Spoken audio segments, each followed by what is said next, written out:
Be right back.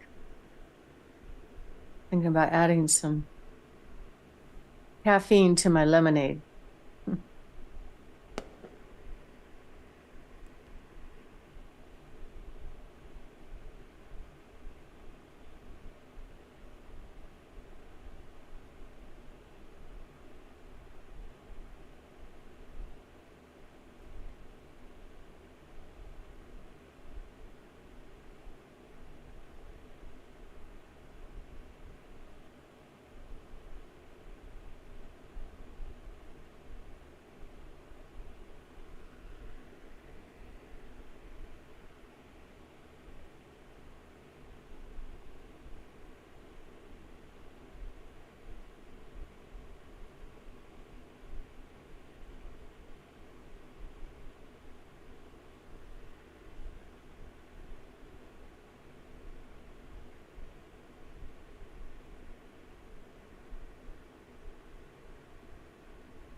All right.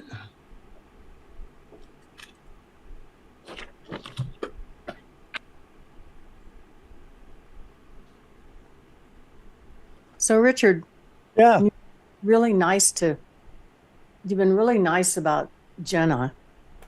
I Yes. would be so nice about her. You know what? She is she is a long-term work in progress. And I'll tell you the thing is I have absolute faith, just like you have faith in Max. I think the difference is that Max has been more willing to listen to either you or Mark or other news than Jenna has. And when the two of us get like one on one and we're talking with each other, I can make some headway with her. But I just need to pick and choose the time and the topic and make sure that we don't get in an argument because the first inclination is for her to get defensive. I'll give you an example. So I said something, she's a mountain climber and stuff. So I said something about, well, what do you think about having illegal immigrants tents and camping in the national parks? I mean, what would it be like if you went up to Rocky Mountain and we're going to climb and you see all these illegal immigrants all over the place? And she goes, I didn't know that. And I said, well, yeah, I mean, Biden administration is doing that. And so she did her own research and she goes, I can't believe that, Dad. So she did her research. I did my research.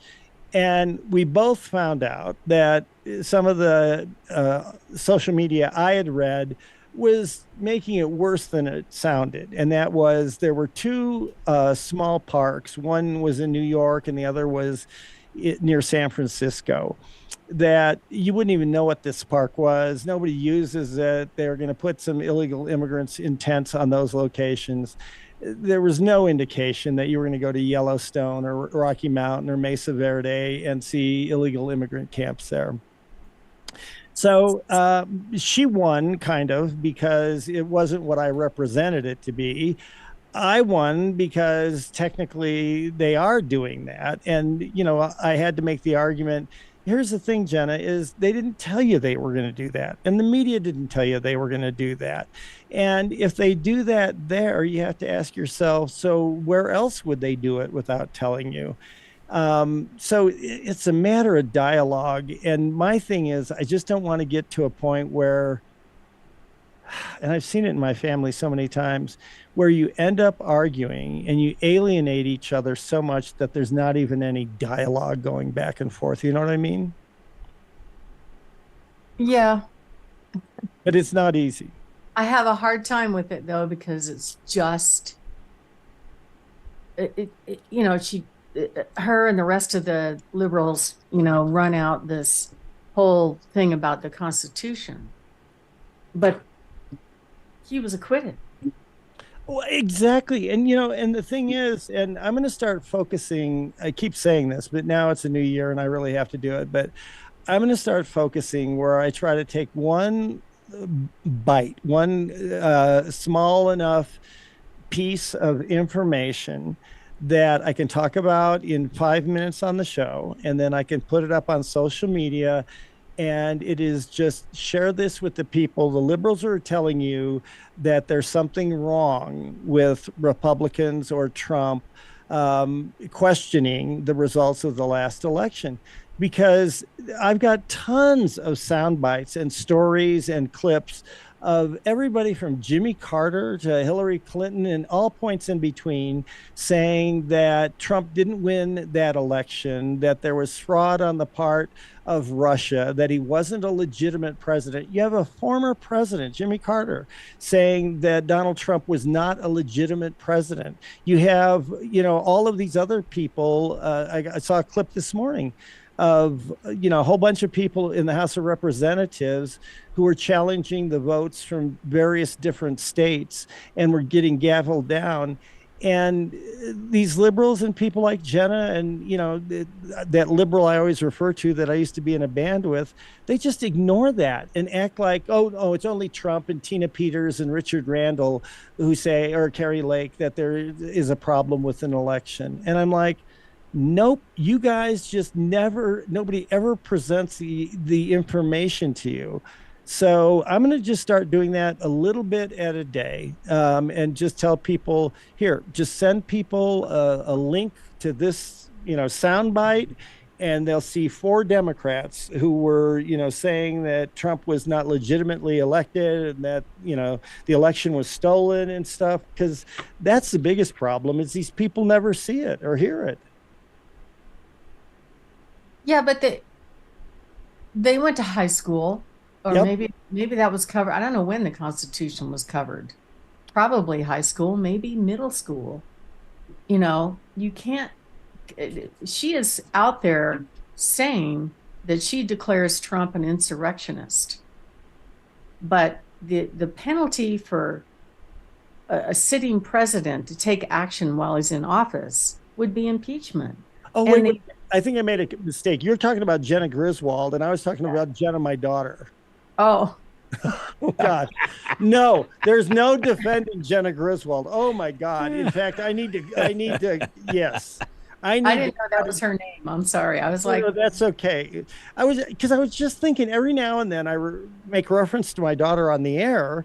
And no, if I sounded like I've cut any slack to Jenna Griswold, I need not to, because that is an evil woman, and that is as biased. And I mean, this is how it is. You have Katie Hobbs down in Arizona and Jenna Griswold here in Colorado, and they're supposed to be preserving the integrity of our voting system. Are you kidding me? yeah. And then they turn around and act like victims. Oh, I got Yes. threats. Well, how do you know she's not making that up? And that's yourself exactly like what I that. think. The easiest thing in the world is everybody, I could do it all the time. I mean, I've gotten legitimate death threats, but Mm. if I wanted to, every time I got pissy about something, I could say, oh, I got death threats over this and this and this. I mean, God, grow up. I mean, you think Well, Republicans?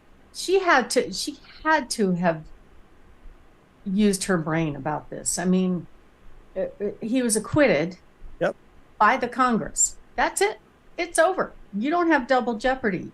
And some stupid, ignorant Secretary of State doesn't have the authority. I don't care what the state Supreme Court came up with. It wasn't a fair trial. Their basis for this opinion in the lower court was based on the J6 thing, which was highly biased, and they destroyed all of the evidence that would have supported his innocence. Absolutely. You know what I saw over the weekend is, the Tatanka guy with the big horns and the buffalo headdress and everything. Yeah. I saw for the very first time a clip of him, and he's on his little speaker, and he's telling people that President Trump just said for everyone to be peaceful, and he just said for people to be going home.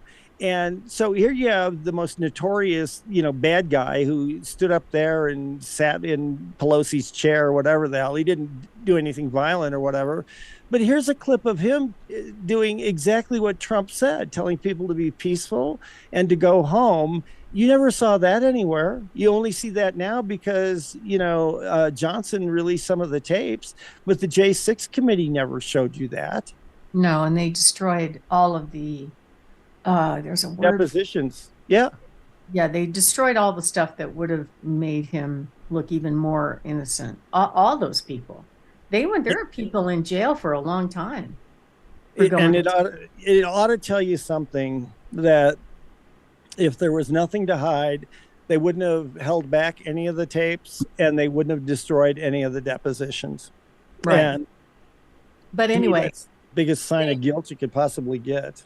so she, being her one-sided myopic view, she's like, well, I believe he's an insurrectionist and he's not qualified. And first of all, the 14th Amendment has nothing to do with what happened on January 6th. That was for Confederate officers. Exactly. Exactly. And And they know that. and he's not an officer. He's not an officer of the Constitution. He's a president that was elected. It's a difference.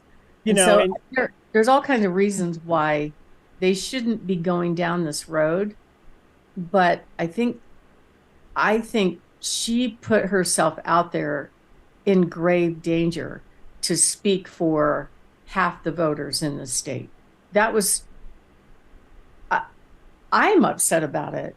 I'm pretty laid back, but the one thing I know I earned is my right to vote. And I haven't destroyed it. I haven't been convicted of a federal crime. I have a right to vote. She doesn't get my right. She doesn't get control over my right. And it's one of the things that makes me want to leave this state. well, and my problem is I love this state. I don't want to leave it, but I agree with you. And so the question is, how do we get it back? And honestly, with the Republicans that or the people we have in charge of the Republican Party right now, that's not their top priority. Their top priority is getting their candidates to run for office, and their candidates aren't necessarily electable. And we need to win elections, and that's even if the elections are fair. I mean, that's a pretty big assumption to begin with, Well, but I never thought they were on the last election. I think, that's why this was headquarters for the Dominion voting machine. But yep, I've kept my mouth shut about those topics because look what happened to Rudy Giuliani yep. and um, I mean, the guy they that's on Fox News. And honestly, I've tried to be careful about what I've said as well, because I'm not stupid. I know that there would be people out there who would love for Richard Randall or for Cumulus to be sued by Dominion because I said something on the air. Yeah. So, I tiptoe around it a lot. But Well, it was just I wrote to my senator right after that election and said, wait a minute, what exactly, why did all of the employees in that office building scatter like rats and abandon the building within days after the election? Why is that? Well, I think it was a fair election. This is Paul Lundeen, I'm like, yeah, no, I you know don't think what? so. And that's the problem. I mean, I think generally Paul Lundeen is a really good, solid Republican conservative. But when he says something like that, he loses me. I mean, he's just wrong on that. I don't know why in the world he would say something like that. I mean, I've had him on the show before, and I think he's right on generally everything I've talked to him about. But I didn't know he said that, and that he's just wrong on that.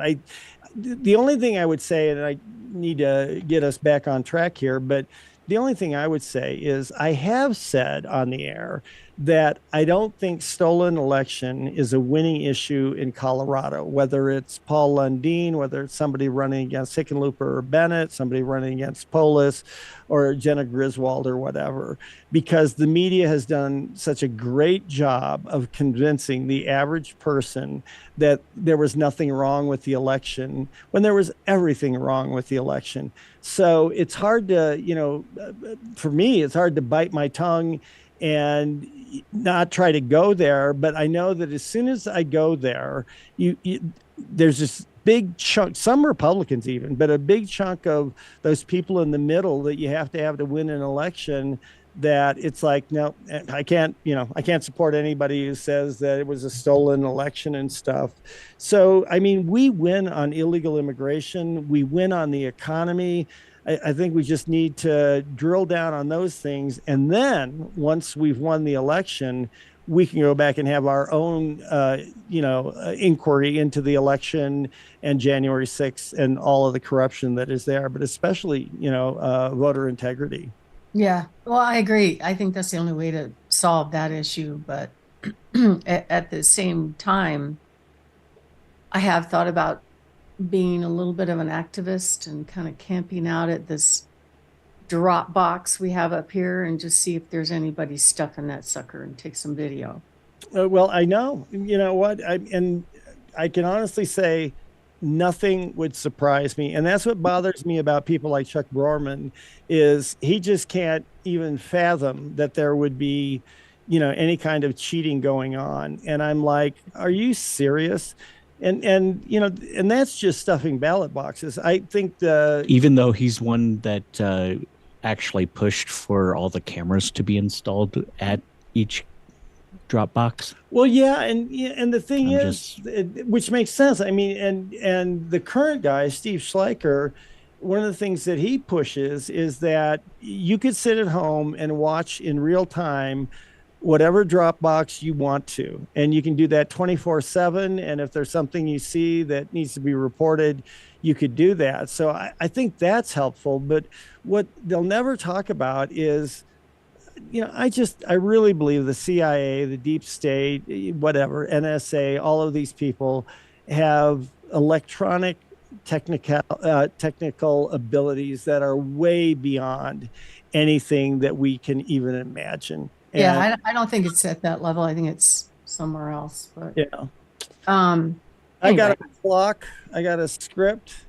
I could talk about this for hours. It makes me crazy. Trust me, it drives me crazy too. I mean, and part of it is they throw so much stuff out there that there are 20 different things that are all important. And I'm listening to the news today about plastic bags at the store, and I'm like, out of everything that's going on in this country, plastic bags is any kind of a priority at all. That makes me livid. We can get around to plastic bags after we straighten out a whole hell of immigration and all of that. All right, I got a clock here. You good, Barb? I'm ready. All right, David's ready. I'll count us down in 3, 2, 1. Hi, I'm Richard Randall, and welcome to Your Real Estate Voice with Barb Schlinker. She's the host and the owner of Your Home Sold, Guaranteed Realty. This is the weekly radio show that informs and educates you on how to buy or sell real estate, and it does it with Colorado's Real Estate Authority, Barb Schlinker. Barb Schlinker is a retired Navy veteran. Barb is an author. Barb's also a pilot. And Barb and her team enjoy all that Colorado and the Front Range have to offer. Barb, Happy New Year. Always great to be talking with you. Now, we air Your Real Estate Voice at a new time every Saturday morning at 11 o'clock. And if you can't listen to the entire show, it's always available on Barb's site, barbhasthebuyers.com, or just search Barb on most popular podcast platforms, iHeartRadio, Spotify, etc. You'll be easy to find her there. Barb, what's in store for today's show? Well, Richard, this will be a fun show, and Happy New Year to you as well. The very first topic is going to be a little bit about the market, and then we're going to dive into how to sell a home for the most money. And then the next one kind of dovetails into that on the top questions that home sellers should be asking before they put their house up for sale. I'm not talking about agent qualification. I'm talking about things like, what do I need to do to prepare and all that kind of stuff. And then we'll have some fun with this. It's kind of a different twist. I know I've talked about home improvements and things that add value to a home, but I don't think we've ever gone down the other road to talk about what is it that can reduce my home's value that I do to a house, because people have their own tastes and they put up their own drama paint. You never know what it's going to take. So we'll dive into that. It'll be a fun topic. And then the very last one is why many agents don't bother to stage homes. And of course, I love talking about our hot new listings. Richard? Barb, in this market, there are many more homes that are not selling right now. So what are the 5 keys to getting the most money when you are selling your home? Well, Richard, let's start with what the market is doing right now. It's a little bit surprising. It actually, overall, the values have dropped since the summer. A lot of that had to do with the interest rates. It's almost like a seesaw. If the rates go up, the values go down.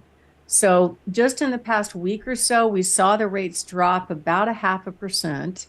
And that, sparks some new buyer activity. It's a good thing. And the only reason why we haven't seen any big correction in home prices is that basically the inventory is low, and it's going to stay low because the rates are more than double what they were just a few years ago. So people thinking of moving and improving their lifestyle think twice if they're going to have to get a loan, because 2 years ago they could get a loan at 2.5, 3%, and now it's more like 6.5 to 7%. And so their payment is a lot higher. So we think that that's actually going to keep the inventory low for quite some time. And that the result is a slight seller advantage. Also, if the mortgage rates go lower into the spring, we could see the market heat up. I think there's an awful lot of buyers that are just sitting on the sidelines waiting for either the rates to drop or the prices to come down. So as of the latest check on rates, a 30-year fix is about 6.67%.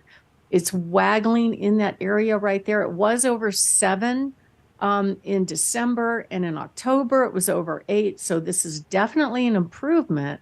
However, is it enough to get all the buyers kind of off the couch and out there looking at homes? And I think the best thing that you can do if you're a home seller is to price your home on the very, very realistic side of the price range. I actually do have homes that are having bidding wars right now, and it's because those sellers have chosen to price their homes what I call super realistic versus optimistic. And I think it's a mistake for buyers to sit on the sidelines right now, only because the rates have come down enough where they should seriously consider making an offer. I don't think we're going to see something with a 5 in front of it this year, but maybe low 6s is a good chance. But in general, if you wait for the rates to fall and or wait for the prices to fall, you might face competition for the best home. And if the rates go up, it means that available homes are going to go up and prices may, in fact, fall a little bit more. And here's what we're seeing, at least we have over the past 2 years, is that in general, buyers start coming out and making offers when they see a change in interest rates. Now, the last one happened right before Christmas, so there's a lot going on over the holidays, but I think we'll probably see a little kick up in the early spring here. So how do you get the most money when you sell? That's really, it's all about preparation, pricing, proper promotion, and of course, picking the right agent. You know, any home will sell if it's priced absolutely correct. But all it takes is executing a simple plan and making sure that you're showing the world, not just telling the world, hey, this is my low price on a home. Because nowadays, buyers would actually turn their nose up at a house that had limited pictures, like if they left out the kitchen or if they left out the backyard or something like that. Buyers won't trust it. They won't even go look at it. So you really are kind of beholden to the online media first before you actually go on the market. So executing the right plan will get you the most money, but it's all about pricing. So number one, of course, is to be the best home on the block. What do I mean by that? That doesn't necessarily mean you have to do a full-on rehab. It could just be that you make it move-in ready, make sure that it's, the flooring is good, the curb appeal is good. You don't have any obvious broken stuff, and then just make sure you price it right. The second important thing is hire the agent that knows how to create demand. Still to this day, I see homes when I go into the MLS day in, day out, where it was obvious the agent really didn't make any effort to market the home.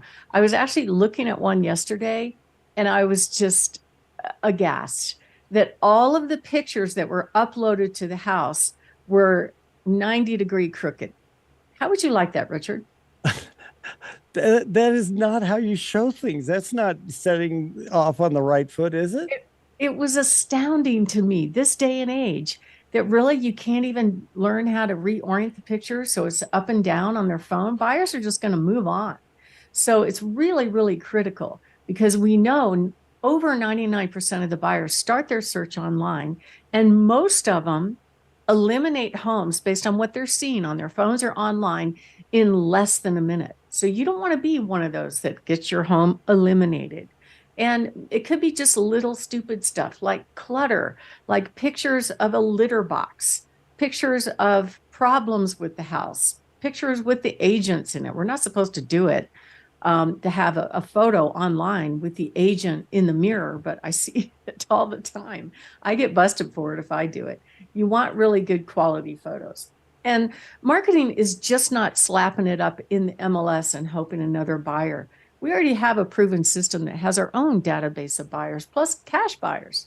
And 80% of buyers actually will go out and make offers on the homes that are priced the most, aggressively, right? If it is something that they like. Now, not every buyer that looks at it is going to look at it. I don't care what price range you're in. Not every buyer that looks at a home is like, I'm all in, I want it. Okay. Only the ones that are priced super aggressive and or are in super excellent condition. So we have different programs that we can help home sellers position the home so they get the most money. That's what the builders are doing, and they're very successful at it. We also have buy now, sell later programs, and we have our guaranteed sale. So if you are thinking of making a move and you want to find out exactly how to get the most money for your home, give us a call at 719-301-3900 or go to barbhasthebuyers.com. My name is Barb Schlinker. I'm the broker owner of Your Home Sold Guaranteed Realty. I've been here in the business for over 27 years. In fact, we're going up on 28. I've seen a lot of stuff happen. And we will help you get your home, excuse me, and we will help you sell your home for the most money. Just give us a call at 719-301-3900 or go to barbhasthebuyers.com. Richard? We're here talking with Barb Schlinker of Your Home Sold Guaranteed Realty. She's the host of the program, and you can always reach Barb at 719-301-3900. Now, you've highlighted three of the five keys to maximize the sales price when a person is selling a home. Be the best home on the block, create demand with aggressive marketing, and solve buyer issues. But tell us more about those last two elements. Well, this is one that I think the public actually believes that agents are trained in negotiating, and that is not true. I didn't get any training until years into the business on negotiating. A majority of them are just really messengers, right? They'll get their buyer to make an offer. They'll try to get stuff. They think that because of this whole fiduciary agency thing, that their objective is to get stuff. But that is not negotiating, really. That's just kind of a win-lose scenario. And they're not trained on how to do it.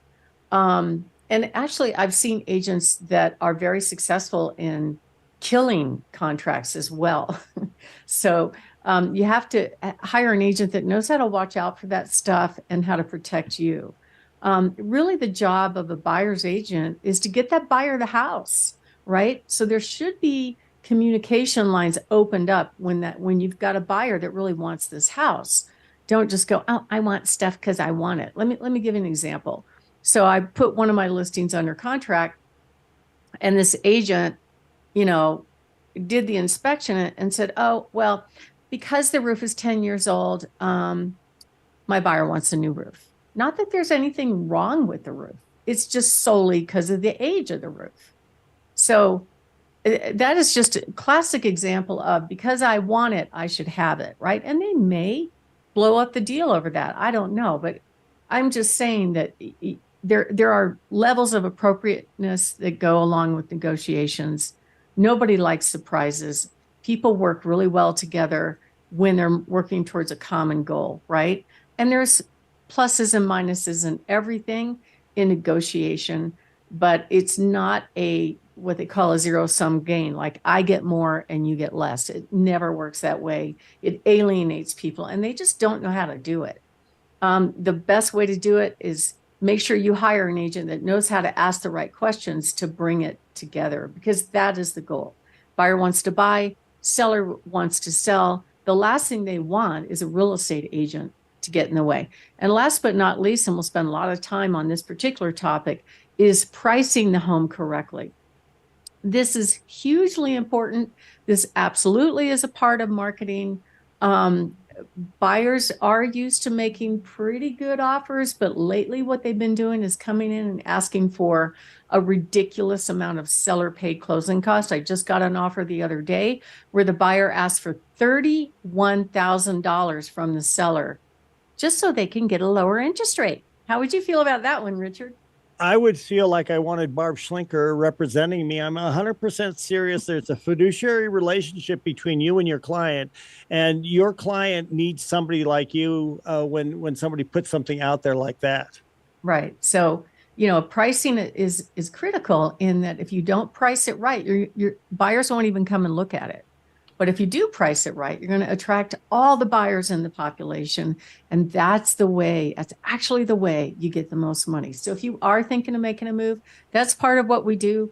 We'll do a free in-home consultation on what to do, what not to do to get your house ready for sale, show you all of our buyers, even our cash buyers, give you a really good idea what your home will sell for and how much you'll put in your pocket when it sells. All you need to do is call us 719-301-3900 or go to barbhasthebuyers.com. Richard?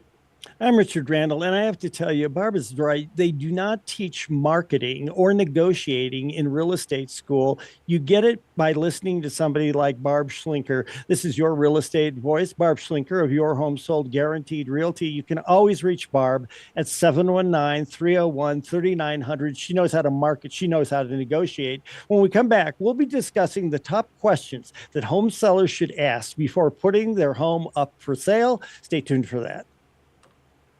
I'm sorry, I just had to throw that in one more time at the end there. Oh, I appreciate it. Thank you. It's, I think it's a huge element that people don't take into consideration. Um, They and don't, they just assume that that's what we know how to do. I think that's the problem. It's like, what? You don't know how to negotiate? I know, right?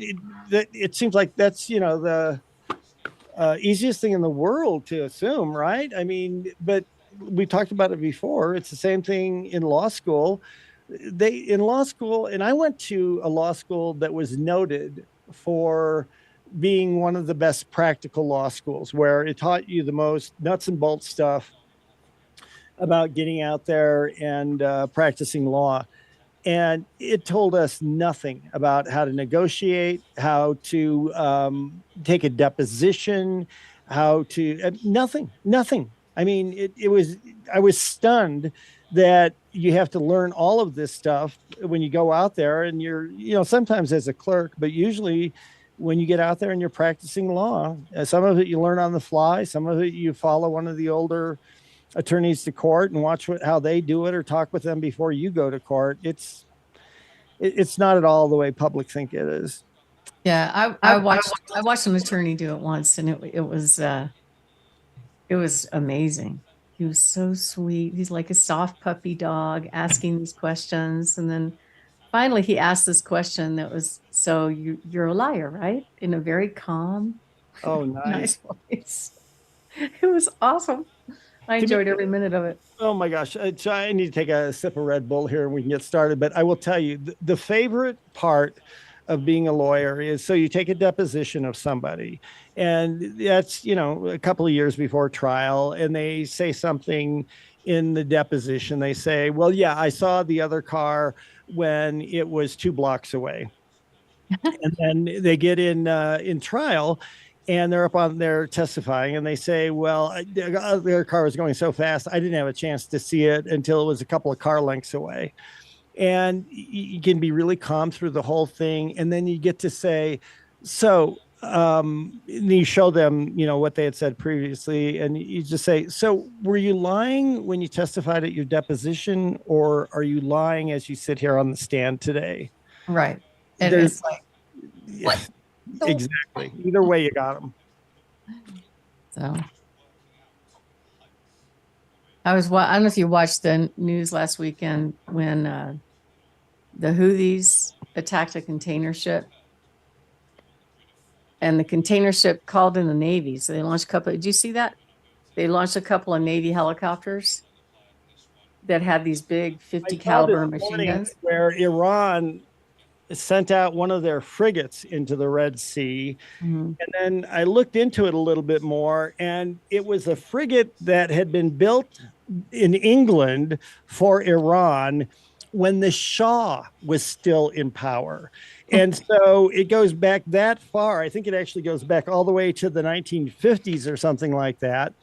And it's just a bucket of bolts. I was going And to say, it amazing had, what it was. it had a couple of references to a couple of prior incidents.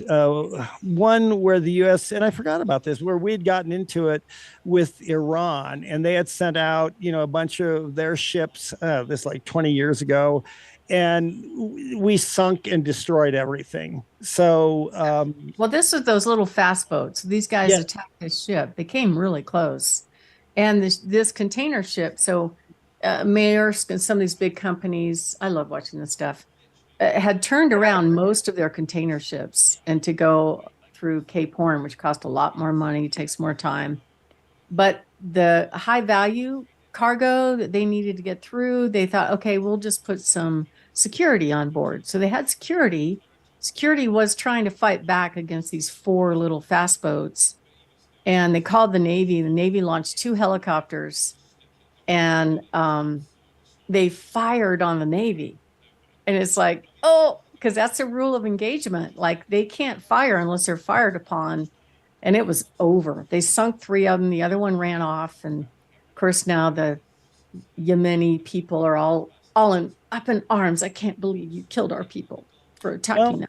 I'm sorry. You know what? I was confused because, like I said, I was sick. Today's the first day I've been out of bed, but I did follow that story a little bit. And I was really confused because I saw some video of a helicopter that was coming in, and it was hovering over the ship. And at first I thought it was a US helicopter. And then a bunch of people jumped off of it. I thought it was, some of our special forces or something like that. No, those are the Houthis. Exactly. And so I kept hearing about them being in the speedboats. And that video I was talking about, it showed a couple of them in the cargo holds underneath and they're yelling Allah Akbar. And I'm Right. like, wait a minute, wait a minute. Why didn't somebody mention something about these guys jumping off of a helicopter? We should have downed the helicopter. But now I'm wondering if that video was even from this incident or whether it was from a prior incident. No, that video was a prior incident. This is something Okay, that just happened a that's what couple I of days thought. ago. I'll send you the link. It's fun to Okay, watch. It's really I fun to like to. watch. No, no, I would love to see that because I really do my best, Barb, to try to follow all this stuff.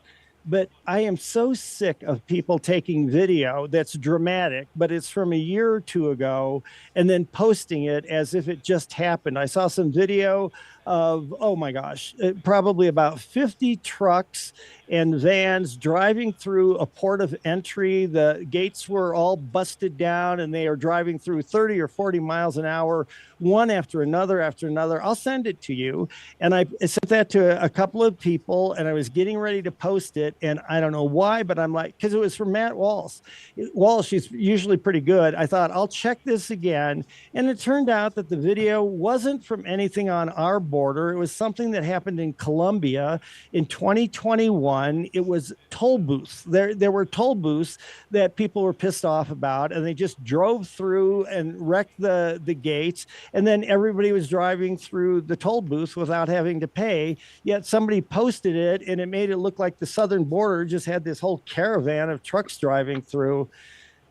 It drives me. Yeah, send me a link on that because I will. I have two, one short one, one long one on the same topic. But right now, the rules of engagement are the U.S. military can't fire unless they're fired upon. They can shoot down drones that are targeting shipping in the channel there. right. But what happened is these dummies in these fast boats fired on the Navy. Bad It's like, move. whoops. That's that's So, somebody should have advised them that that was really a bad plan. I but mean, yeah, I mean, that other video that you talked about where the helicopter was landing on that container ship and they went in right. and took the crew hostage. There's, I don't know if they let them out, but they still have the crew hostage. It's a container ship. I was going Yeah. to say nobody ever talks about it, but they still. I knew that they still had a couple of ships there, and I mean this is a big deal, and yet the media lets it just go on below the radar. All Well, right. anyway, um, that was taken by the Houthis. They shot that video as sort of like a propaganda thing. That's what I thought. Yeah. Like I said at the beginning, I thought maybe it was our special forces, although the helicopter didn't look like one of ours. But then when I heard them, down below walking around Allah Akbar, I'm like, wait, this does not match up with the story that I'm following. All right. Yeah. Let's see. Sorry. I got a new script. I have a new clock. David's ready. I'm ready. You good, Barb? I'm ready. We'll call it down in 3, 2, 1. Welcome back to Your Real Estate Voice with Barb Schlinker. This is the weekly radio show that informs and educates you on how to buy or sell real estate with Barb Schlinker, the owner of Your Home Sold Guaranteed Realty. Now, Barb, I know many people ask you questions when they're getting ready to sell their homes. So, what are the top questions that home sellers should be asking before they do put their home up for sale? Well, it's a really interesting market right now because what I'm seeing, at least in my practice and the homes that I'm putting on the market, unless they are underpriced, okay, they're not getting very much activity. Even the homes that look underpriced to me are still taking months to close and to sell. So um, it 30% fewer buyers can afford these houses right now. They can only those are the ones that can manage these high interest rates if they're getting a loan. So even though it's more of a seller's market, it's only a seller's market if you have gotten all the four P's right: pricing, preparation, promotion, and picking the right agent. If you don't do that, it could hurt you in the long run. So let's talk about the questions that a home seller should be asking when they're planning to get their home on the market. Now, the reason why I wanted to talk about this is I know that people don't sell their homes every day, right? This is not a common thing. I work with many people that have never sold a home before. They don't know what to expect. It's not like selling a car.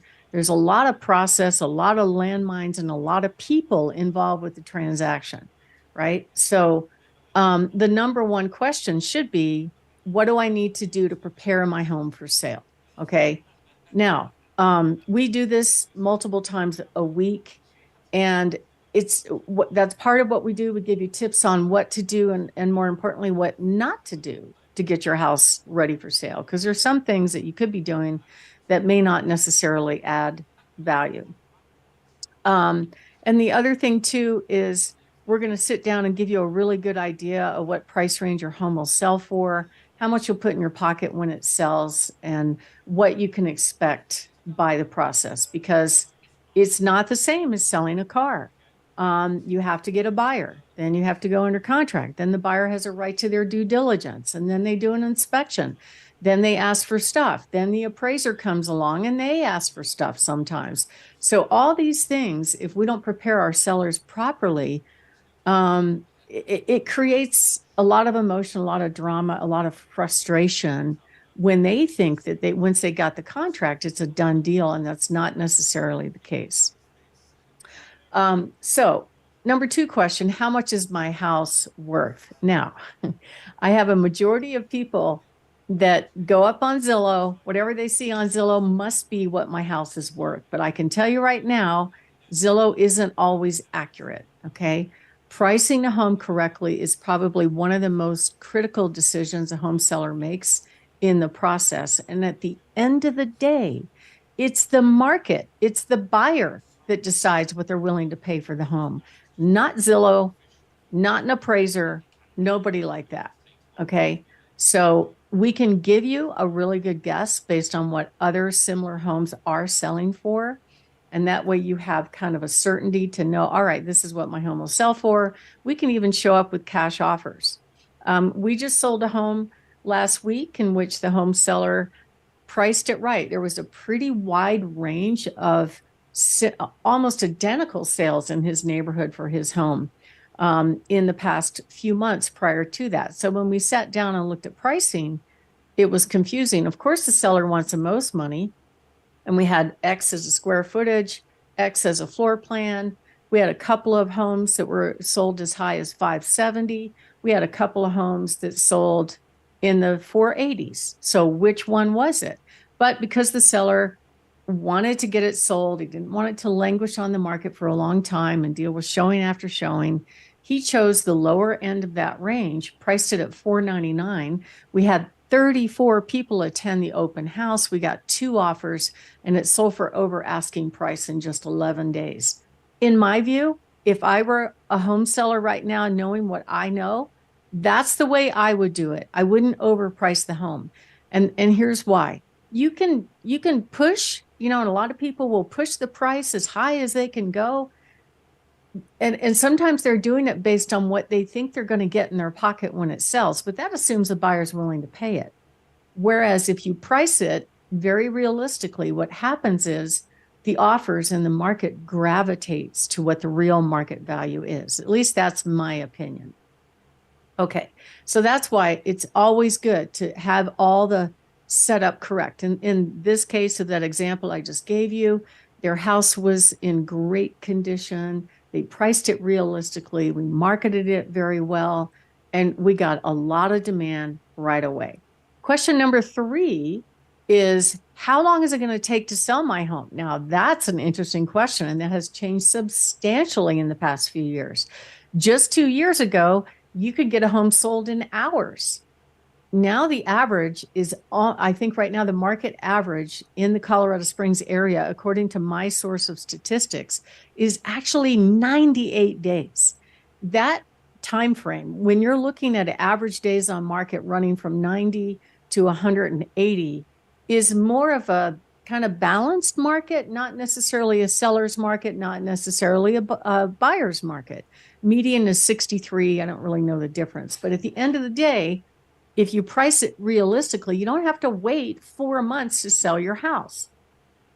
And guess what? Right now, because the market is, there's fewer buyers out there, a lot of agents are suggesting prices looking backwards in time that are actually above market value, right? That's not what homes are selling for now, but 4 or 5 months ago, they did sell for that. So what we're seeing is 50%. That's a huge number. Half the home sellers who put their house on the market are reducing their price because what they originally asked for is not working. And I'll give you a couple of rules of thumb about how you can tell if you are on the market, if you're priced right or not. Okay, I'm going to pause right here, guys, because I didn't start the clock and I don't know where we are as far as time. We're at 7:18. 7:18. Okay, so I'm going to start right now. And that'll give me, then I have 4 more, right? About 4 or 5, yeah. Okay, here we go. 3, 2, 1. All right, so the market leaves clues when you are on the market if you actually did get the 4 P's right. Here's some general rules of thumb that I go by. If you've had 10 showings, 10 sets of buyers come through your house and you don't have offers, your price is too high. Or if you go with 10 days and no showings, your price too high. A rule of thumb is, though, if you're getting offers, you're in the ballpark. Now, you may not be getting the offers that you want, and you can certainly wait for the right offer. But if you're in the ballpark and you're getting offers, your pricing is really, really close. I actually had somebody that changed their price just by 1% after getting lowball offers, and we got full price. So you never know right now in this market.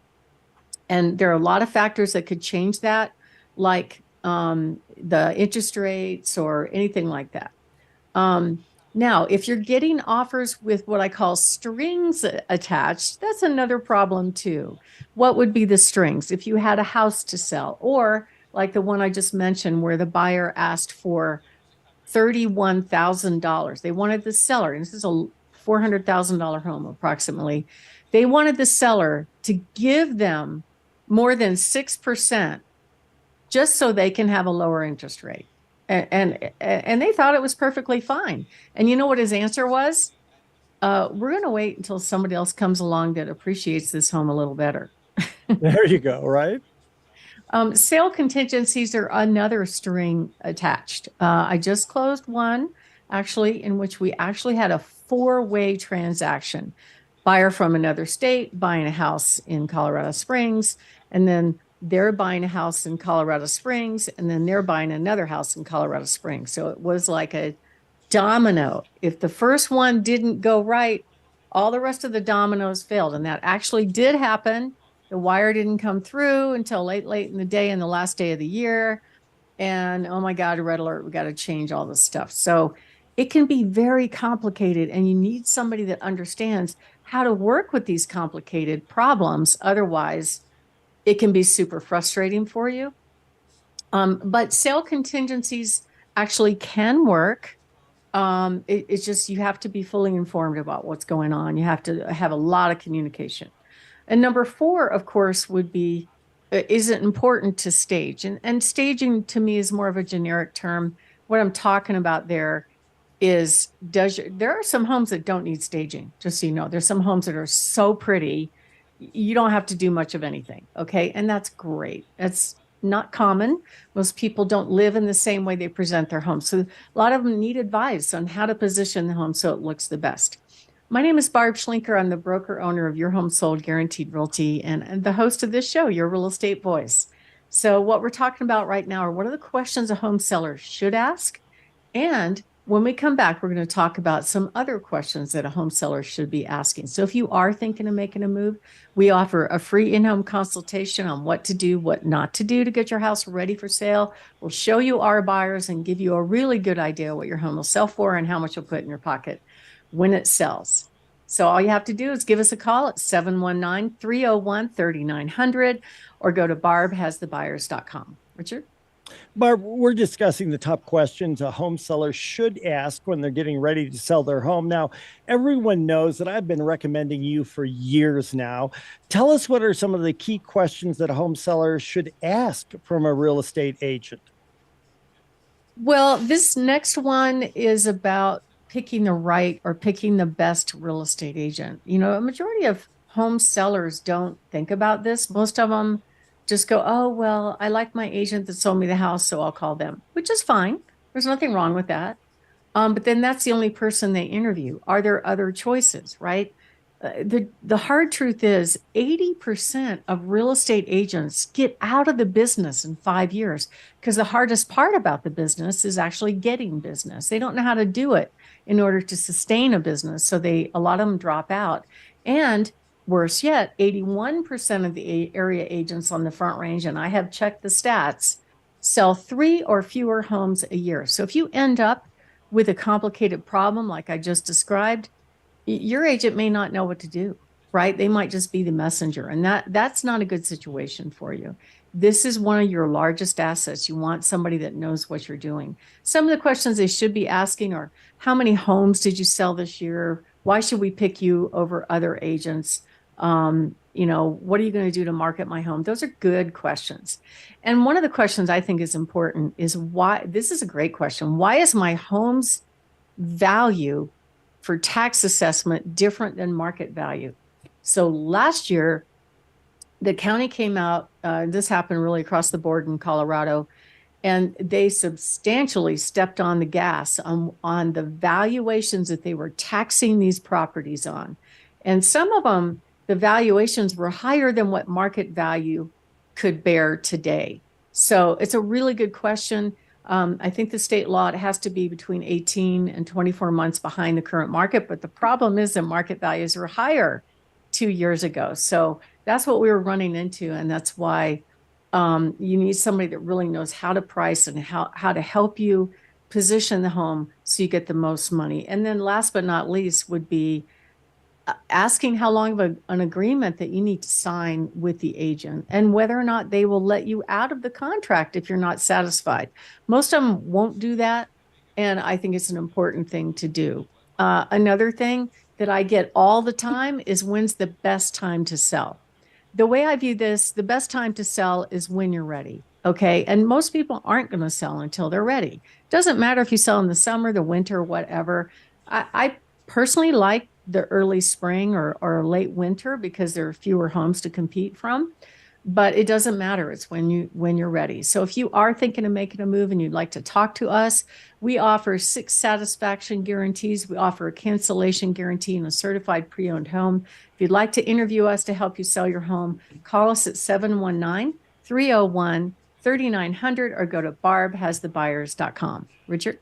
You're listening to Your Real Estate Voice. That's Barb Schlinker of Your Home Sold Guaranteed Realty. She's the host of the program. And if you're thinking of making a move, call Barb at 719-301-3900 or visit barbhasthebuyers.com. And if you want a free report, the top 10 questions to ask before you hire a real estate agent, visit barbhasthebuyers.com. Go to the green button in the upper right-hand corner. It says free reports. Click on that. When we come back, we're going to be discussing what home improvements reduce home values and appraisal. When we come back, we'll be discussing what home improvements reduce my home's value and appraisal. Your homes. 321. When we come back, we'll be discussing what home improvements might actually reduce your home's appraisal and value. I think that makes more sense. And that looks manageable time-wise, right, DJ?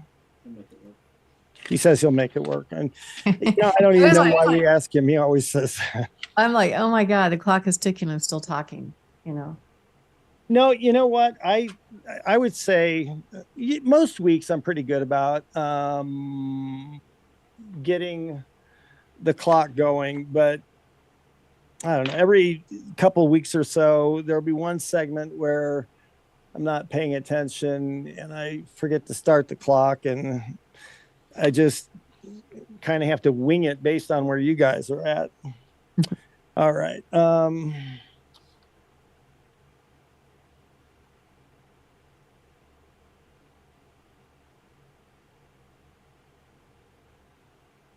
Actually, I like that. I mean, I've never thought of it this way in terms of a home improvement that actually isn't helping you, it's actually hurting you. I mean, Yeah.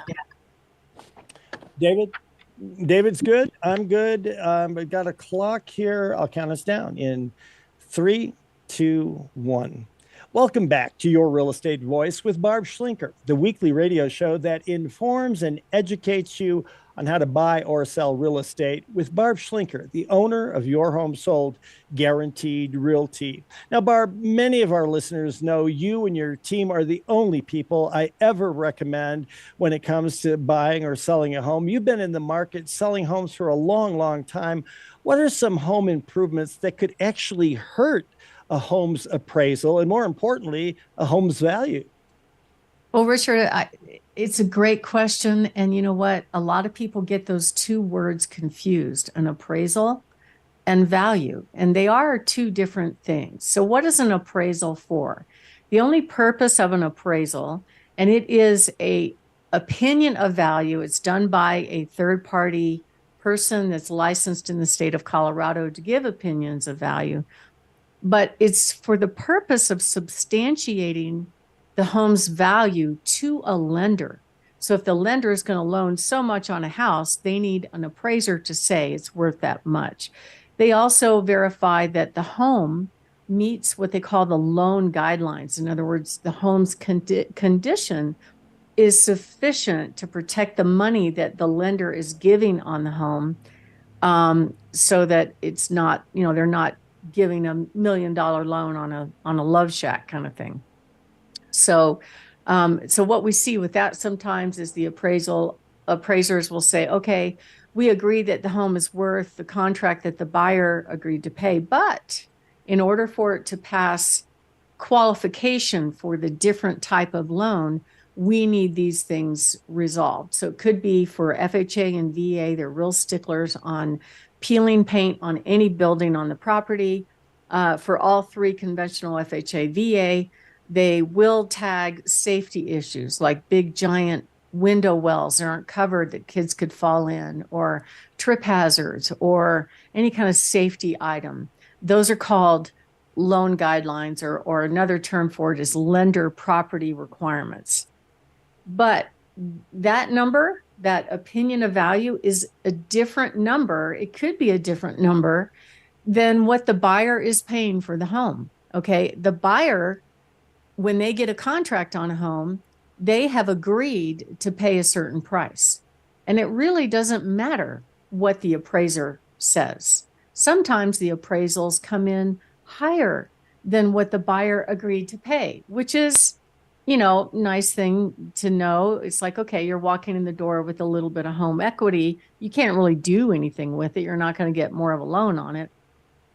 And the only time it creates a problem is if the opinion of value comes in at less than the contract price. But the buyer could still buy the home. They could still come up with a difference in cash. So who gives an opinion of value? Basically, the buyers do, right? The volume of buyers, the volume of offers, how much are the offers? The buyer has the voting right on what a home is worth. And many people think that there is like this big national database of appraisals. There are not. It is a document that an individual person has gone out and created.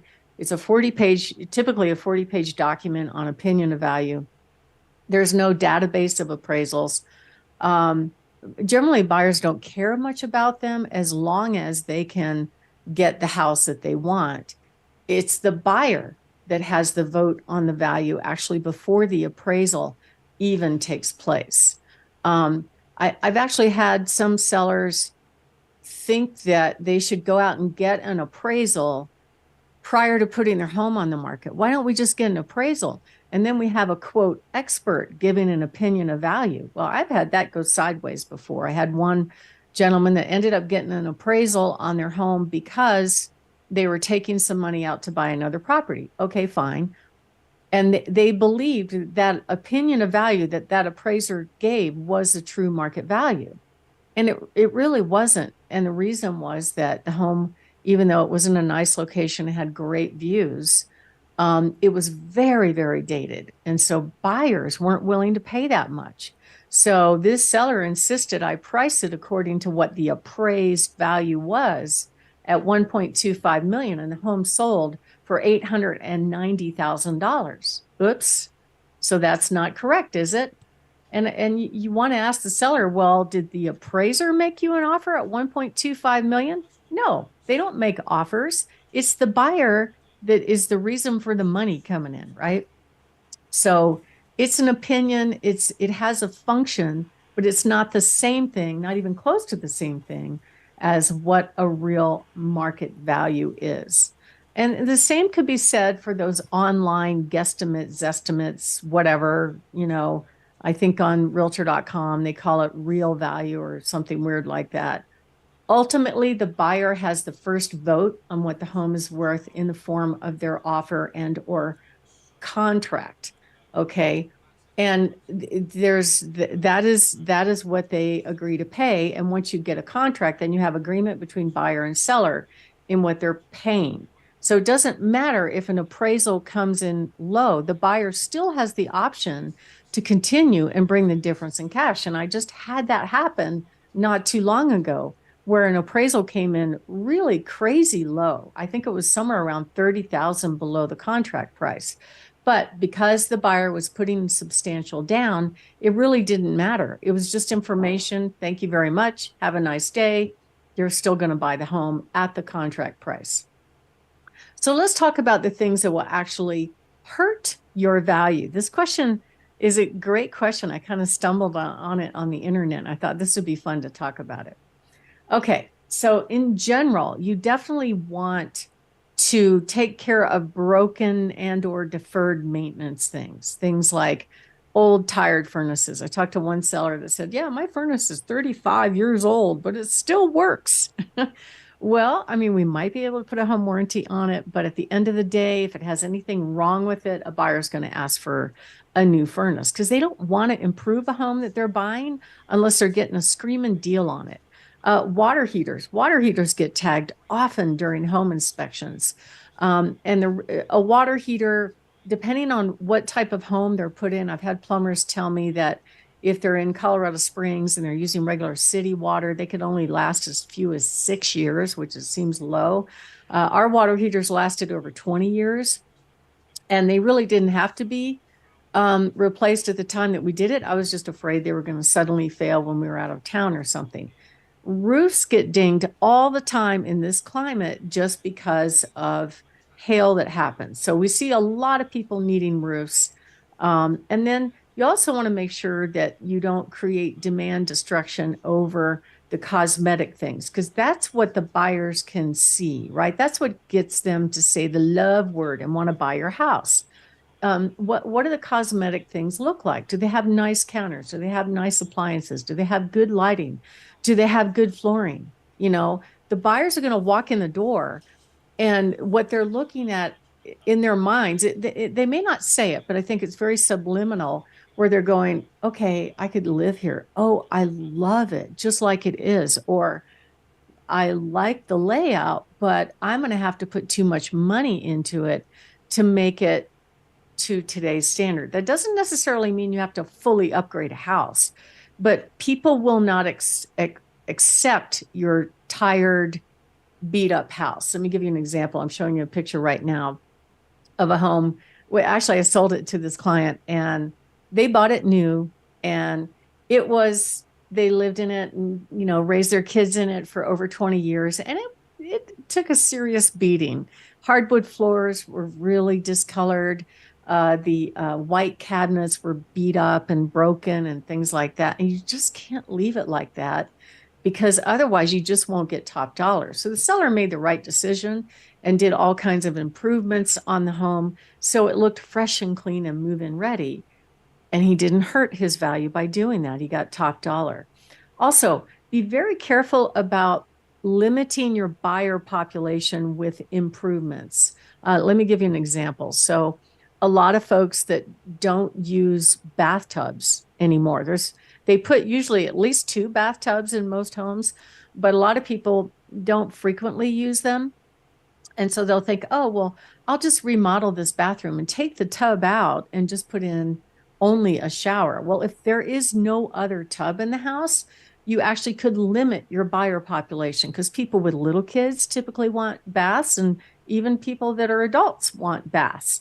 Also, be careful about things like knocking out walls to make two smaller bedrooms into one massive bedroom. That's especially true if you don't have other bedrooms on the main level. I did have one client recently that did that and it worked out great, but they had three other good sized bedrooms on the main level. So it was no issue. And be careful about adding things that you like that others may not want. You may not get the buyer to pay for it. Examples would be pools and hot tubs, right? They're very expensive. Or adding bulky things into a home, like building in a massive desk in a bedroom where you can't fit a bed in there anymore. And then another big no-no, of course, is adding carpet near any water source. I know you've heard me talk about this before, Richard, about not the builders used to put carpet in master bathrooms just because it was cheap, but most of the buyers just do not like it. So be careful about doing things like that. And then just failing to upgrade is something that could hurt your value for sure. If a buyer comes in and says, no, it needs too much updating, something's wrong. Now, I've had homes that the sellers chose not to do any updating at all. I had one a few years back that was built in the 70s. They bought it new. They didn't improve anything, but it was in pristine condition. It looked like a brand new home built in the 70s in the 2020. It's kind of funny. But they priced it right and they got it sold. Also, another big mistake that you can make is not taking care of curb appeal, front yard, backyard, absolutely critical for people right now. Make sure you get that right. My name is Barb Schlinker. I'm the broker owner of Your Home Sold Guaranteed Realty and the host of this show, Your Real Estate Voice. And we're talking about home improvements that hurt your home's appraisal and value. And when we come back, we're going to pick up on a few more things on what you should do to increase your home's value. Richard? To find out more about how to hire the best team and find your next home, call Barb at 719-301-3900 or contact her through her website, barbhasthebuyers.com. And we're talking with Barb Schlinker, the host of the program, about home improvements that could actually hurt a home's value. So, Barb, what are some of the other things that home sellers need to know about? Well, the yard in general is important. And, this time of year in the winter, it's a little bit tougher because the yards go dormant. They don't look pretty. They don't look neat and tidy. But a lot of people are working from home, right? So the yard is super important. Even in the winter, I have one client right now with their houses on the market. And for our open house, it had just snowed and they turned on a little fire in the backyard and it just looked so warm and inviting even in the winter. So these little bonfire pits are very nice. Curb appeal is absolutely critical. And if you don't get that right, the buyers are going to turn their nose up at it. And of course, inside the home, if you have like a deck or something that's enclosed, make sure you put a heater in there because you might be able to count the square footage. Heated floors are kind of cool, but just make sure everything is fresh, clean. When you look, like I have a listing, I had a listing where they replaced the carpet in the basement, but not in the main level, but you can see all the traffic areas.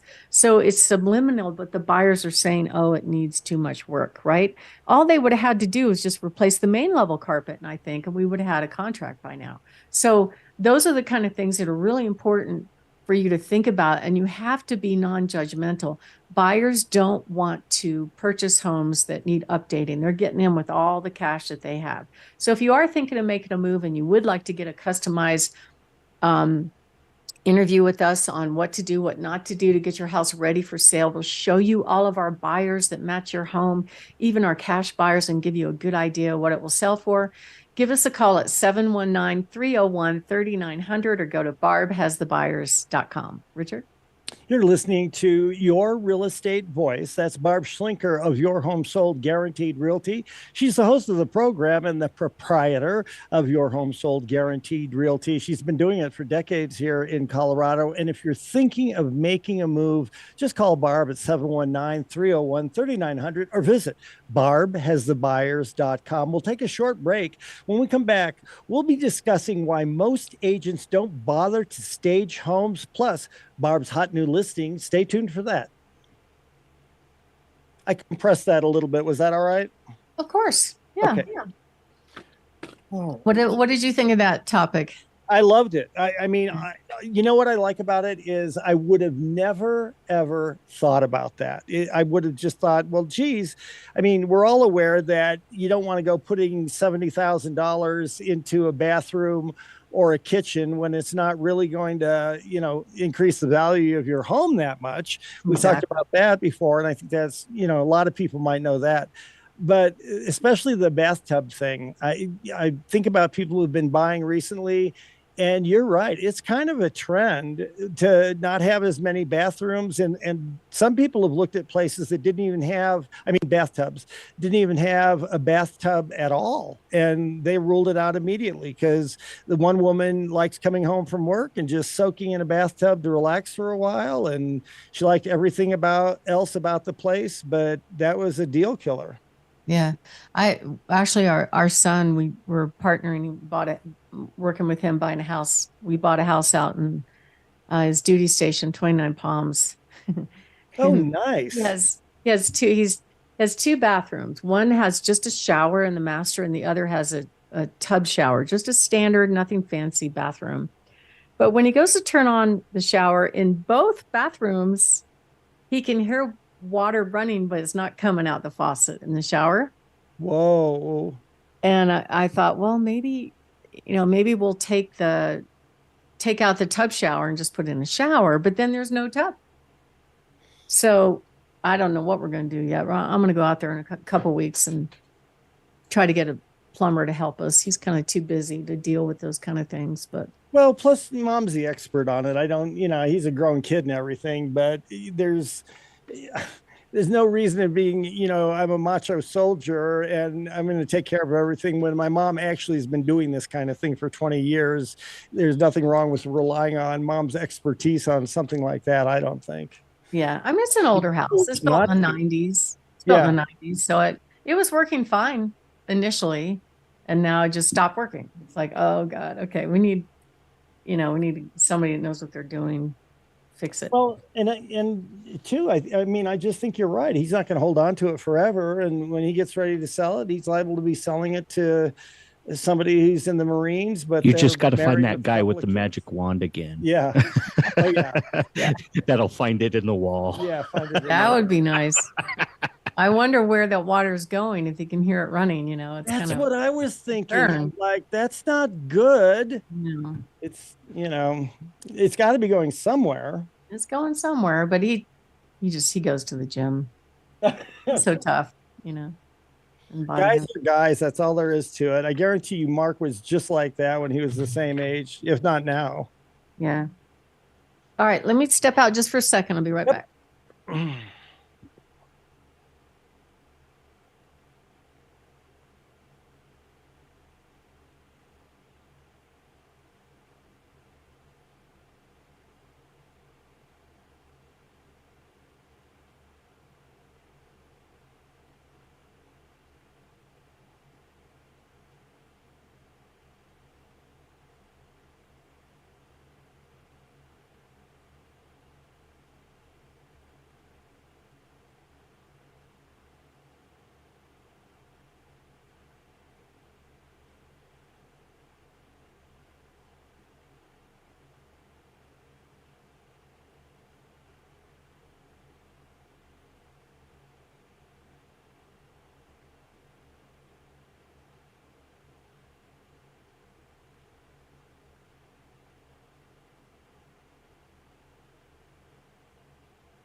Okay, ready to roll when you are. So after this is done, I guess there are some agency ads that need to be recorded. So if Yeah, you have the time, I have the time. I didn't like the ads though. okay. I saw them, went, these are crap, you know.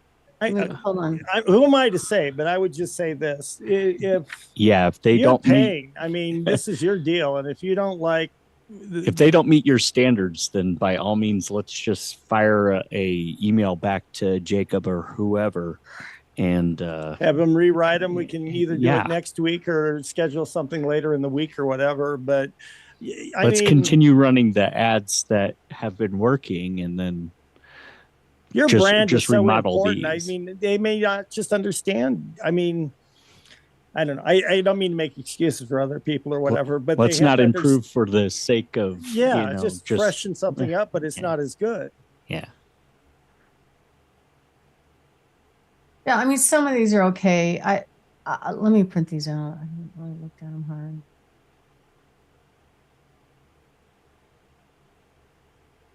If you guys have time, if not, we can bang out a couple of them. But there were a few of them. I'm like, well, what? You know Like what? this Maybe that's the best thing to do. If Yeah, there are let's three or do four, two or three of them yeah. that you're absolutely these are fine, then we'll go ahead and do those. And the other ones that you think might need to be modified, you can just kick them back and say, Yeah, we'll pump the brakes on that and just uh, get a rewrite. Okay. I All mean, right. I think, you're the one who's paying and you Yeah. should get exactly what you want, what represents you and what satisfies you. And I mean, I know these agencies and salespeople, including our salespeople, are very good and they're very well intended, but that doesn't mean that they know you and your market and how you market yourself and all of the rest. And ultimately, it's got to meet your standards. I just think she has a better beat on what's actually going Yeah, to work. exactly. Exactly. you know, I mean, they may know general what works, but I don't want to brag, but I think you and I probably, because we talk with Barb every week, we have a pretty yeah, good idea of, what flies and what doesn't. And that, I mean, no disrespect to Brandon or what's his name, Jacob or yeah. Jason, There was Jacob, a whatever. Jacob and somebody else And on the Chris, thread. Yeah, I Yeah, don't mean yeah. any disrespect to any of them. I'm sure they're great people and I know they're doing the best they can, but you pay a lot of advertising and expect a good return for it. And if it's not representing you in the fashion that you want, then I'm trying to pick like one that might I'll tell you have. what, I'm going to take the pressure off. So I'm not sitting here watching you do it. I need to run to the men's room anyway. So I'll be back in a minute.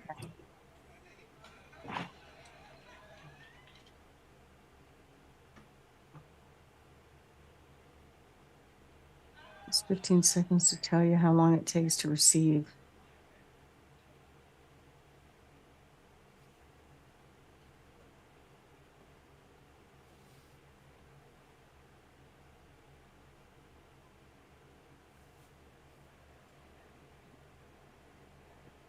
See, to me, that's lazy writing.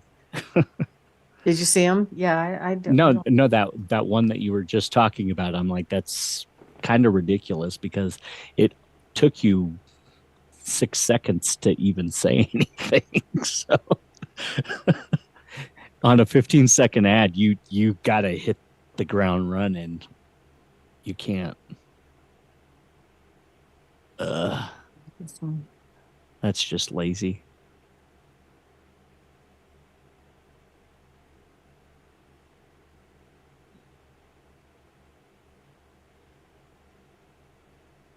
Trust me. So over 20 years, families have trusted me, veteran, to sell for the most money because I have buyers and guarantees. I don't know. I don't know who wrote these. I I would say that differently. I would say I've spent 20 years earning your trust. I like that better.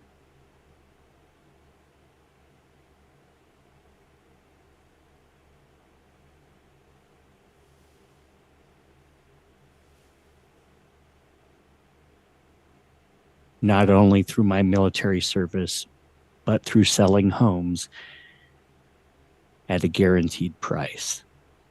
Something like that. But what do I know? I've only been doing this almost 30 years. Oh my God. I hate to think about that. I've spent 27 years earning your trust. I'm a local. I'm a Navy veteran.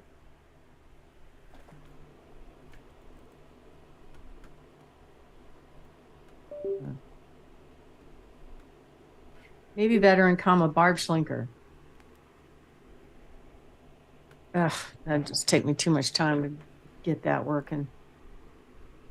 This one, Barb Schlinker with Your Home Sold Guarantee Realty. Just 15 seconds to tell you how long it takes to receive a no obligation multiple cash offer on your home. Just 3 minutes to get started. What? That's confusing. Yeah. No. Let's go in 3 different directions all at once. And still not get to the point. No wonder I didn't like these the first time I saw them. What is this crap? Yeah.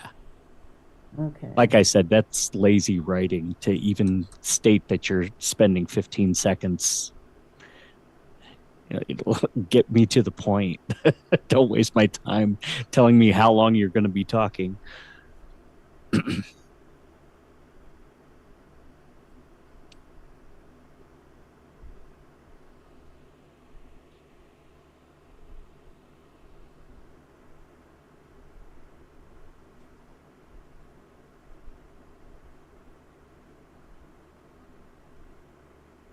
Yeah, I would just say I in most can't take cases these are just it takes me sad. 3 minutes to get you multiple cash offers. Let's get started right now. Don't even mention the 15 seconds. Honestly, DJ, they got to go back to the drawing board on all of these. Okay. I think that's, I mean, honestly, because the other problem is otherwise you've got a busy enough day by the time you get done doing this. And then you're going to have to sit there for what, half an hour or 40 minutes going through and rewriting what they've written for you and then cutting it again. Or, yeah, we go ahead and we just cut it the way it is today, but that's not satisfactory. And then we turn around and have to Nope. do it again. I mean, but if there's 1 or 2 that you do want to cut today, by all means, this is your time. All right. The first one has Dan Cushel's name on it. We're supposed to put Richard in there? Yeah, we can easily do that. Actually, I have one that does say Richard. Hey, it's Richard Randall, is Barb Schlinker, proud military veteran and owner of Your Home Sold Guaranteed Realty. Barb, when a seller interviews you to list their home, you do something different, right? Is that the one you're talking about? I don't even see that one. I know. This is so screwed up.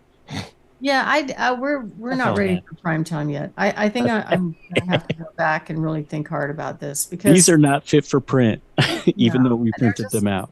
That was my issue the first time I saw them. I'm like, it would take me too long to. I don't know where these came from, but they don't have the elements of a compelling offer and a call to action. That's part of it. Well, again, I don't mean to criticize anybody, but the fact of the matter is there's a reason why there are account representatives like Brandon. There's a reason why there is an agency, and it's not left up to you to write your own scripts and to write everything. That's what they're hired to do, and they're hired to be in touch with you, in tune with you, and to know what works for you, and not just do a rip and read on what they did for another client in another market. Yeah, or just which is kind of how this feels. Yeah, does it? Yeah. Or to just crank something out as quick as possible and say, "Oh, there we are. You guys go ahead and cut it." The whole point of cutting it is so that people hear it on the radio or hear it online and are going to, it's a call to action. So I guess I'm saying I agree with you. What I don't like about like this one with the two of us, Richard, this first one, is it makes it sound like that's the only option. Exactly. Exactly. That's not what I want to say. I mean, and they've got so many different opportunities in different ways. I don't know. There is nobody who knows what works for you and the people you're reaching out to as well. As much as I think I know you and the business, talking to you every week and stuff, and I don't. We don't read the reviews. We don't talk to the Yeah, people their lives, so we have to rely on the boots on the ground there. yeah. Yeah, I mean, I gotta fix those. They're not ready. all right. We'll just do segment 4, and I'll go back to Chris and go. No, those there I need to work. I see where you were going, but this is not it. Well, I mean, the cash offer, people do ask a lot about it, Yeah. but at the end of the day, the automatic, I don't want it to hurt me. Like the automatic perception is, aren't those crappy lowball offers, which most of the time they are, not always. Obviously, but No. you're you're applying for the speed of the the transaction. I think what I want to sell, what I want to be able to say is you have the way you put a seller in the driver's seat is when they have, just like when the market was really hot, they had multiple offers, they had multiple choices, they could make the best decision, Yeah. And the But cash if they're offer is one thinking to consider. right, if they're thinking my stick is just cash offers, that's not my stick. That's Right. it's just something I That's could. like focusing on a hammer when you have shovels and everything else at your Yeah, disposal, I don't know about it. right? I'm not on board with it. It did generate some leads. It does get me in the door. Um, but I think a majority of home sellers, at least what they're saying to me, is they want the most money. And if I'm out there pitching something that has a perception of them not getting the most money, it could hurt me. So I have to be really careful about it, in my view. I agree with you 100%. I think a lawyer would agree with you. Yeah. Well, and again, nobody knows you and your clients or prospective clients as well as you do. And the whole idea of doing this is, of course, to freshen things up for the new year and stuff. But Right. the whole point is for it to, be better or at least equal in terms of the reaction and the response that you've been getting. It's certainly not to be worse. Yeah, I mean, I'll play this video for you. Let's see if I can. This is something that Carol did, and Carol Royce is like, she's in the Phoenix market. I copy everything she does. Smart thing to, if she's successful, smart thing to do. Well, I think we all need some sort of mentor Oh that my we God. kind of. But anyway, the script is, hey, there's a new way to sell your home. Say goodbye to the days of getting your home ready for strangers, spending thousands on repairs, waiting months for no offers. What if I told you could sell your home with the push of a button? It's true. Go to this website and get some cash offers now. So that's not bad. Right. It's not a bad ad, but But it's talking to a very specific market, that's right. and you don't want to corner yourself either. Right. And every single one of these ads is about cash offer, cash offer, cash offer. And I'm not to, be Ed Sheeran and stuff, but I am thinking out loud here by saying what you're talking about, the cash offer, to me sounds like it fits better if it's inside of a 30 or a 60-second spot where it's only a portion of what you're offering, but yeah, and that you're We already do have some Yeah. running that are 60 and 30, but they address it as an option rather Right. than being the whole thing. Well, I guess, and that's what I'm saying is if you're insistent on doing 15 or whatever, maybe that's just not the right. I don't know. It's not the right venue. I'm gonna. All right, I- I'm ready I- for 4. I have to have another meeting with those guys and go, look, this isn't helping. I mean, it's such a niche thing. It could hurt me. I like that it's an option that I have in my Batwoman tool belt, Yes, I like that. breakout, but that's it. It's not most people want the most money. How do you do that? Call me. So, okay, we'll just do this last segment. And All right. Let's see. maybe I'm not thinking right, but I can't, you know what? I can't argue with you. I looked at these and I wasn't sure about them. And I didn't read through all of them because most of them are just you reading, but it just, some of it just doesn't sound like you either. Yeah, that's my issue. I'm like, I mean, I guess I get used to hearing you and how you present yourself all the time. And that's when I was a television anchor, that was always a very hard thing, is you had other producers or anchors or reporters who were writing scripts for you, and that was okay, it had to be that way, but you always had to be able to sit down and rewrite the script until, sometimes you work with somebody for a year and they know your style and how you phrase things and stuff, and they could write a script that was pretty good for you. But the average person can't just, if they write it the way they think it and the way they talk, that's probably not going to match up with the way you talk or the way I talk or the way DJ talks. Yeah, I'm just not feeling that as being a good, Yeah. good. It doesn't feel as warm and fuzzy as we like you. You're the client. That's You know, the day, right? Okay. I've got a new script then, and I've got a clock.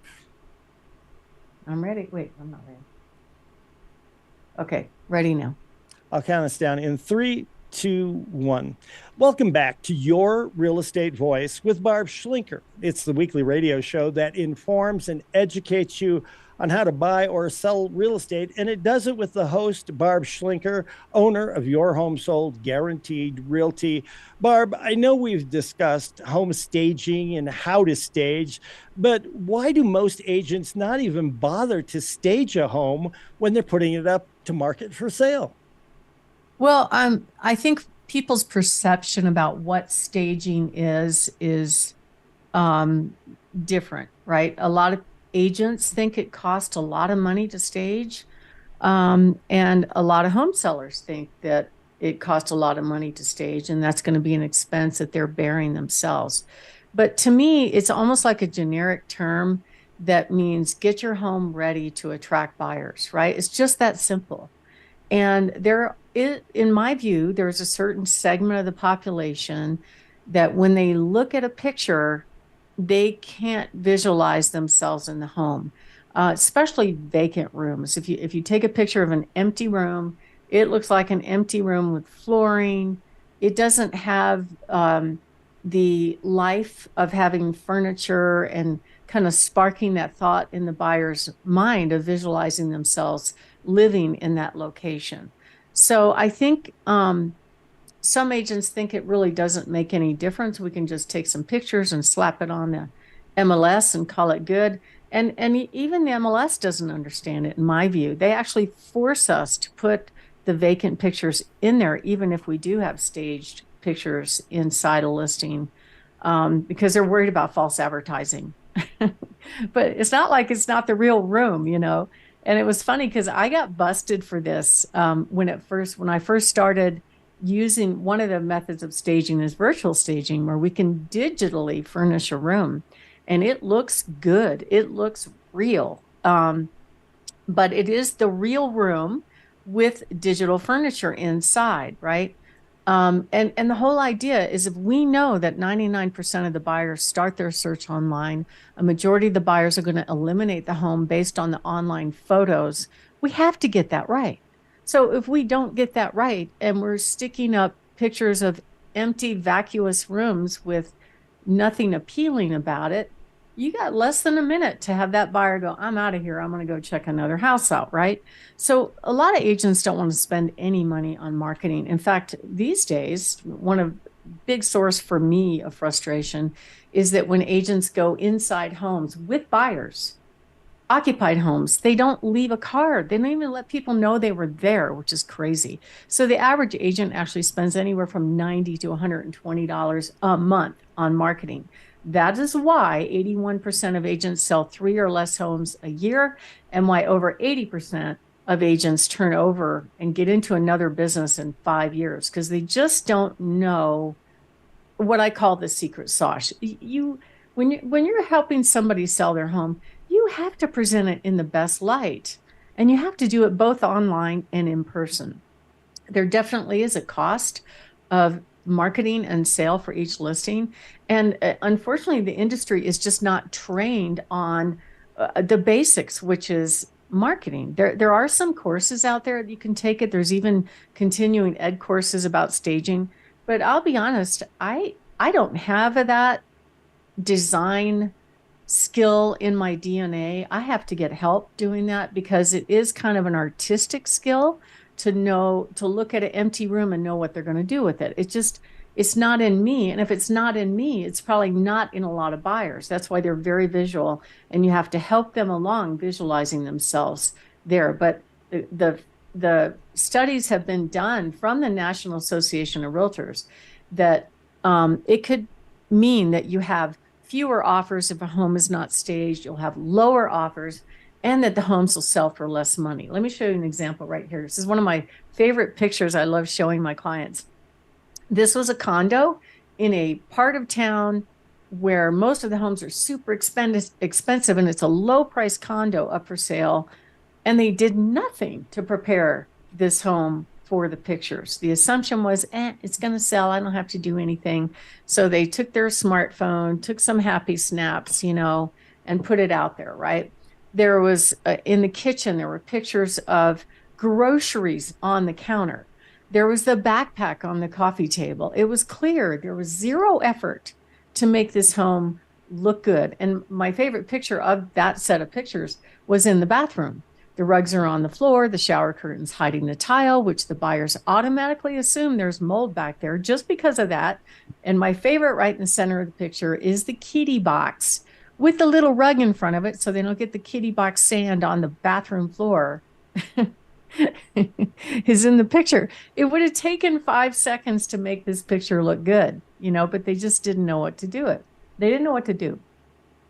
And another reason why agents don't stage is there is a cost to holding staging items. I have 2 storage sheds full of it. There's a cost of transporting those things. There's the assumption that the homes are going to sell anyway. And there's probably a general lack of knowledge that homes will actually sell for more money if they're properly prepared for sale.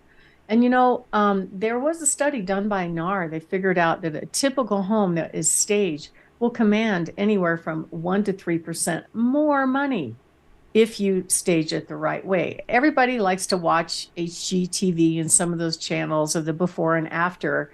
And the reason why they get such an emotional reaction is that they've got the wow factor. They know exactly how to do it. And if you get it wrong, you have no idea how many buyers are eliminating the home based on the online presentation. You have less than a minute to make an impression with those buyers online, on their phone, wherever they're looking at homes online, and they're making a decision as to whether or not they're going to leave their fuzzy bunny slippers wherever they are and get in the car and go drive by the home and take it to the next level. They may not even bother to go see it if it's not presented the right way. So right now I'm showing a picture of a virtually staged room, and this was a big home that we sold that it was basically presented empty. However, we virtually staged the empty rooms, and it was enough to command 82 people show up at the open house and multiple offers, even after the interest rates went up. It is about presentation. If you don't know how to do that, or you don't want to do that, it could actually hurt your clients. And so we don't do that to our clients. Our goal is to help them in every way we can get them the most money. My name is Barb Schlinker. I'm the broker owner of Your Home Sold Guaranteed Realty and the host of this show, Your Real Estate Voice. And we're talking about why agents don't even bother to try to stage a home. And when we come back, we're going to talk about some reasons to expect quality marketing from your agent. Otherwise, why are they even doing it? Why do they even need us? But if you are thinking of making a move and you would like to get an in-home consultation on what to do and what not to do to get your house ready for sale, even to this day, I am still getting bidding wars on some of my listings because I know how to market. The inventory is going to stay down and low for a while, in my view, but you can keep the inventory on the market longer if you don't create demand for your own listings. And that's one of the things that we love to do, is to create as much demand as possible. So if you'd like to get a free in-home consultation, we'll share with you all of our 27,791 buyers in waiting just on our website. Also our 64 high net worth cash buyers, if you're interested in that. We'll give you a really good idea on what to do and what not to do to get your house ready for sale. And we'll also go over all the selling expenses, so you know exactly how much you'll put in your pocket when it sells. All you need to do is give us a call at 719-301-3900 or go to barbhasthebuyers.com. Richard? We're here talking with Barb Schlinker of Your Home Sold Guaranteed Realty. I'm Richard Randall, and Barb is the host of the program and the only person I would trust to recommend to you, your friends, your relatives, or the people you work with. Reach out to her at 719-301-3900. So, Barb, what are some solutions that you found that work for your clients with regard to staging and marketing? Well, it's kind of a 3-level process that we deploy, and it depends on what we have to work with in the beginning. So in some cases, the seller has already vacated, the home is already vacant. Okay. And there are times when we will put pieces in there to make it look more attractive to the buyers. Or if they're currently living there, we do what we call redesign. Now I bring in a vendor that I hire. She's an interior designer by trade. She can take a look at a room and will actually give my clients a checklist, room by room by room, on what to do to get their house show ready for sale. And it works really, really well. We call that redesign, and we work with your stuff. And just so you know, we don't typically take pictures of the inside of closets or the inside of garages or any room that's just not pretty, right? We will tell you, hey, box up the things that you don't need. Go ahead and stack them neatly in the garage or maybe in an unfinished basement. Those don't photograph very well either. Okay. And she'll give you tips on how to place your furniture or how to move out your furniture that just doesn't look good. And then the third level is what we call virtual staging, where we actually take an empty room. We can even digitally empty the room, and we can digitally put in pieces so it looks very attractive to the buyer, because we know that buyers eliminate homes based on the online presentation. So we don't want you to be rejected online. Our goal is to get as many buyers in the door so you get more offers, you get the best offers, and it doesn't cost you a penny extra. So if you are thinking of making a move, give us a call at 719-301-3900. I've got lots of pictures and examples of before. Here's a before and after virtually staged that look really good. You can call us at 719-301-3900 or go to barbhasthebuyers.com. Richard? You're listening to Your Real Estate Voice. That's Barb Schlinker. She is your real estate voice, and she is the proprietor of Your Home Sold Guaranteed Realty. If you're thinking of making a move, call Barb, 719-301-3900, or of course, visit barbhasthebuyers.com. Barb, you got some hot new listings coming up. Before we go, tell us about them. Absolutely. I have a great one down in Fountain near Fort Carson and Peterson Air Force Base on 6153 Nash Drive in the low 400s. Another Fountain home that's in beautiful condition, 4-bedroom on 7380 Sneffels Street that actually has solar. Also a great home way out east in the southeast part of town on 35 acres with a huge detached garage for all the hobbyists. That one's priced in the upper 3s. A beautiful 2-story, 4-bedroom with all the bells and whistles in the mid-4s on Lavania Place in Fountain. Another great Fountain ranch style home with a walkout basement that backs to open space, and Weeping Willow in the low 5s. We also have a great condo in Briargate, priced in the low 3s on Smoke Tree in beautiful condition. And this home's getting a lot of updates right now on 665 Brundage Drive. This home is priced in the low 4s. It's got a new furnace, new roof, new carpet, new vinyl flooring, and new counters going in. So it's very nice. And then we have a fantastic home on 213 Cunningham Drive. This home is on a half-acre in Fountain, priced in the mid-4s with an RV garage, plus a detached 2-car, plus a pond, plus lots of privacy, gleaming hardwood floors in great condition, priced in the mid-4s.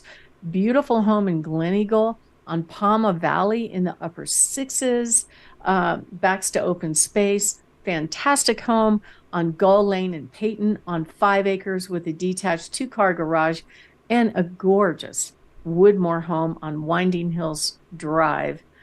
This beautiful home is move-in ready in the low 8s. So if you are thinking of making a move, give us a call at 719-301-3900 or go to barbhasthebuyers.com. We have 2 more coming up this coming weekend, one on Pastime and one on Blue River. Fantastic homes. So if you are thinking of moving, give us a call, or you can go to barbhasthebuyers.com and look at our sneak peeks or homes that we're offering for sale. Richard?